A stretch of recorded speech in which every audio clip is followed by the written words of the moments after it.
Assalamualaikum warahmatullahi wabarakatuh. Alhamdulillah hamdan wa syukronillah. Kembali lagi di Dakwah Kajian channel konsultasi waris dan hitung waris. Dengan kita belajar ilmu faraid, insya Allah kita menghidupkan hukum waris Islam.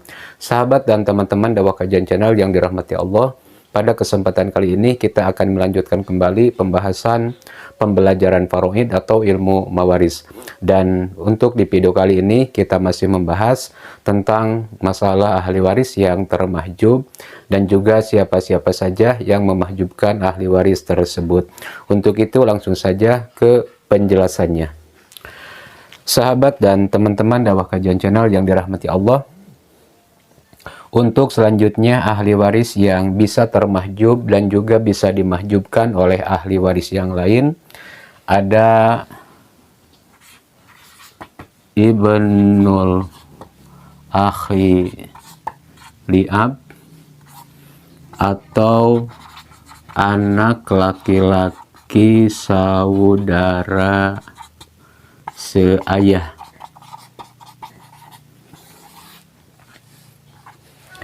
Jadi ibnu akhi li'ab ini, anak laki-laki saudara seayah, adalah ahli waris yang bisa termahjub atau bisa dimahjubkan oleh ahli waris yang lain. Artinya ketika ibnu akhi li'ab ada yang memahjubkan atau termahjub, maka ibnu akhi li'ab tidak bisa mendapatkan bagian dari harta warisan. Tetapi jika ibnu akhi li'ab tidak ada yang memahjubkan, tidak termahjub oleh ahli waris yang lain, ibnu akhi li'ab, anak laki-laki saudara seayah, bisa mendapatkan bagian dari harta warisan. Kemudian siapa-siapa saja yang memahjubkan ibnu akhi li'ab? Yang memahjubkan ibnu akhi li'ab ada 9 ahli waris ya.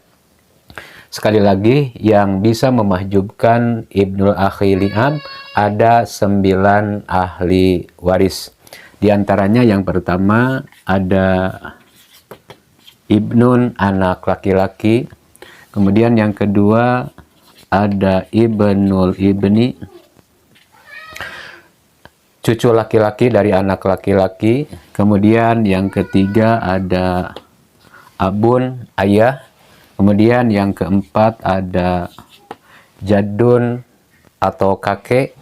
Kemudian yang kelima ada ahun syakik, saudara kandung.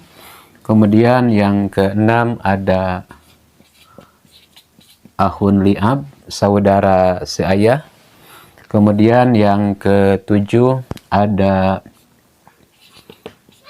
ibnul akhi syakik, anak laki-laki saudara seayah.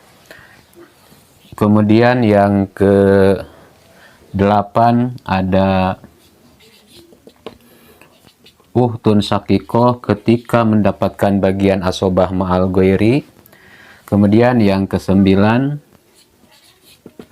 uhtun li'ab, saudari seayah sama ketika mendapatkan bagian asobah ma'al goiri.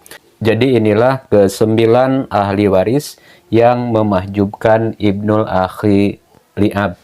Artinya ketika ibnul akhi li'ab, anak laki-laki saudara seayah, masih ada ahli waris yang 9, ibnul akhi li'ab termahjub, tidak mendapatkan bagian dari harta warisan.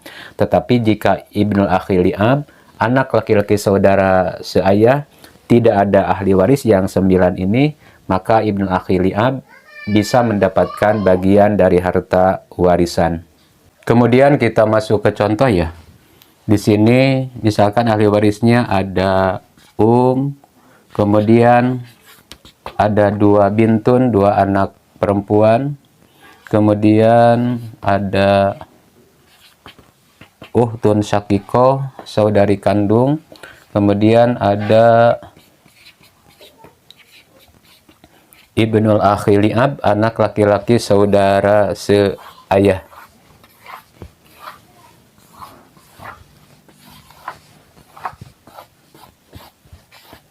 Sekali lagi ahli warisnya ada ibu, 2 bintun, 2 anak perempuan, uhtun syakiko, saudari kandung, dan ibnul akhi li'ab, anak laki-laki saudara seayah.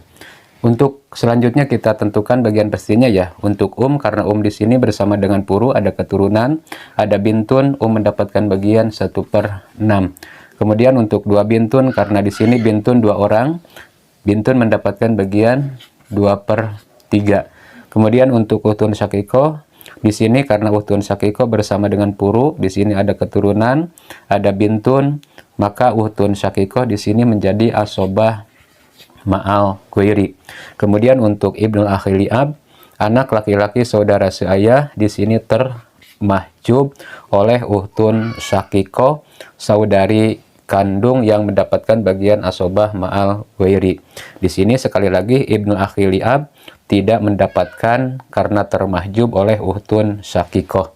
Jadi yang mendapatkan di sini hanya 2 bintun dan uhtun syakiko. Kemudian untuk selanjutnya kita tentukan asal masalahnya ya atau KPK-nya. Di sini angka penyebutnya ada 2, angka 6 dan 3 ya. Bisa kita temukan asal masalahnya 6. Bisa ditentukan dengan cara al-mudakhalah. Kemudian kita bagikan sihamnya ya. Untuk 6 dikali 1 dibagi 6, 1 ya. Kemudian untuk 2 bintun, 6 dikali 2 dibagi 3 berapa? 4 ya. 1 ditambah 4, 5. 6 diambil 5, sisa berapa? 1 ya. Dan 1 ini untuk uhtun syakikoh yang mendapatkan bagian asobah ma'al ghairi. Kemudian untuk ibnul akhi li'ab di sini termahjub tidak mendapatkan. 1 ditambah 4, 5 ditambah 1, 6. Jadi di sini majmu sihamnya 6. Misalkan tirkahnya di sini 18 miliar ya. Kita kembali ke rumus, tirkah dibagi majmu siham dan nanti hasilnya dikalikan ke siham masing-masing ahli waris. 8 miliar dibagi 6 berapa? 3 miliar. Dan yang 3 miliar ini kita kalikan ke siham masing-masing ahli waris. Di sini sihamnya 1 ya, kali 3 miliar. 3 miliar. Kemudian untuk 2 bintun sihamnya 4 ya, kali 3 miliar. 12 miliar. Kemudian untuk uhtun syakiko sihamnya 1 ya, kali 3 miliar. 3 miliar.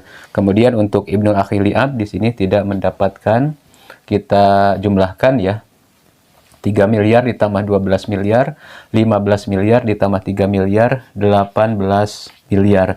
Di sini totalnya 18 miliar ya. Di sini juga tirkahnya 18 miliar. Artinya hartanya habis dibagikan ke ahli warisnya. Untuk 2 bintun dan uhtun syakikoh. Karena ibnu akhi li'ab di sini termahjub tidak mendapatkan. Mendapatkan 3 miliar, 2 bintun 12 miliar, uhtun syakikoh 3 miliar.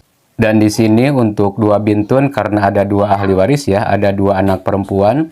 Jadi yang 12 miliar ini dibagi lagi 2 ya. 12 miliar dibagi 2, 6 miliar. Jadi setiap 1 bintun, setiap 1 anak perempuan masing-masing mendapatkan 6 miliar. Dan di sini sekali lagi ibnul akhi li'ab, anak laki-laki saudara seayah, termahjub tidak mendapatkan bagian dari harta warisan karena ada uhtun syakiko, saudari kandung yang memahjubkannya. Artinya ibnul akhi li'ab termahjub oleh uhtun syakiko. Mungkin itu yang bisa saya sampaikan di video kali ini tentang anak laki-laki saudara seayah, ibnul akhi li'ab termahjub oleh 9 ahli waris.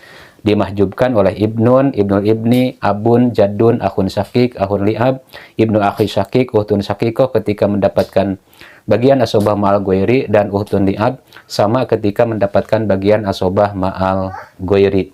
Sekian dan terima kasih. Wallahul muwaffiq ila aqwamit thoriq. Wassalamualaikum warahmatullahi wabarakatuh.